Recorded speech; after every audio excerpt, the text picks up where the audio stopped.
ഡീഡേ നമുക്ക് ഒരിക്കലൊന്ന് പോയാലോ? കുറേ ദിവസമായാലും ഇതിൻ്റെ അകത്ത് നിൽക്കണു. കേട്ട താമസം എന്നോട് അറിഞ്ഞു എൻ്റെ വീട്ടിലേക്കും ഉമ്മാൻ്റെ പരിക്കും പോകാമെന്ന്. ഞാനത് വിചാരിച്ചിട്ട് കയറി കൂടുകയും ചെയ്തു. പോണ വയ്ക്കുന്നല്ല വേറെ റൂട്ട് മാറ്റിയതേ.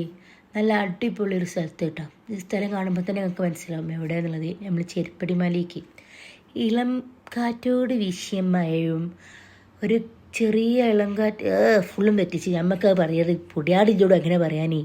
എന്താ പറയലേ, നല്ലൊരു മഞ്ഞുള്ളൊരു ക്ലൈമറ്റ്. വാ അടിപൊളിയായിരുന്നു കേട്ടോ. പിന്നെ കുറച്ച് ഷോ അതെല്ലായിടത്തും നിർബന്ധമാണല്ലോ നമുക്ക്. അത് കഴിഞ്ഞ് ഞങ്ങളിങ്ങനെ പോകുമ്പോൾ നല്ല വിശപ്പുണ്ട്. ഒരു 1:30 ടൈം ആയിക്കണു. അൽറൈദ മന്തി കടി ഞങ്ങൾ കയറി. ഒരു ഫ്രണ്ട് ഉണ്ടായിരുന്നതോട് കൂടെ അമ്മയുടെ കൂടെ. അപ്പം മന്തി അടിപൊളി മന്തിയായിരുന്നു കേട്ടോ. ഈ റൈസ് നമുക്ക് കഴിച്ചുകൊണ്ടിരിക്കാനേ തോന്നും, അരിഞ്ഞു പോവും. അത്രയ്ക്ക് നല്ല അടിപൊളി റൈസാണ്. കഴിക്കാത്തവർ കഴിക്കുക. പിന്നെ ഒരു കാന്താരി അൽഫാമായിരുന്നു ഓർഡർ ചെയ്തിൻ്റെ. എന്താ കാന്താരി അത്ര പോരാ. കാന്താരിക്ക് കുഴപ്പമില്ല. എൻ്റെ പ്ലേറ്റ് കാണാൻ മനസ്സിലാവില്ല എങ്ങനെ ഉണ്ടായിരുന്നു എന്നുള്ളത്. അത് കഴിഞ്ഞ് നേരെ ഞങ്ങൾ പോന്നു. ബൈ.